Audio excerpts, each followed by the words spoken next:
İblis ne demişti? Ya Rab, İzzetine ve celalına and olsun ki, ruhları bedenlerinde olduğu müddetçe onları mütlak azdıracağım.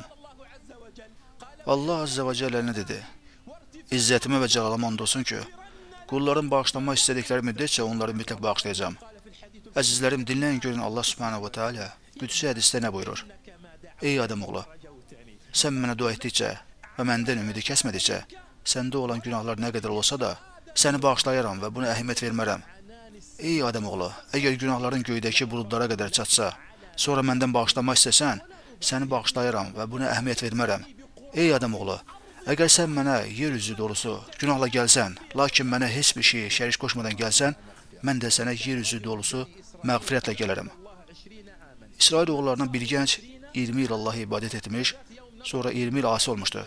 Bir gün güzgüyə baxır, saç saqqalının ağardığını görüncə deyir: Ya Rab, sənə 20 il ibadət etdim, daha sonra 20 il asi oldum. Tövbə etsəm, məni qəbul edərsənmi? Təsəvvür edin, 20 il günah edib. Günahlardan qayıtsam, məni qəbul edərsənmi? Ümidsizlik içində gedib yatır və düşünür, 20 il günah, asilik etmişəm, saç saqqalım ağarıb. Məyusluq içində gedib yatır.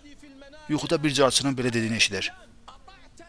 Bizə itaat etdin, səni yaxınlaşdırdıq, bizə asi olduğun möhlət verdik, bizə dönsən qəbul edərik. Bağlanmayan yeganə qapı hansıdır? Sevdiyin bütün qapılar sənin üzünə bağlana bilər, lakin bağlanmayan yeganə qapı Allahın qapısıdır.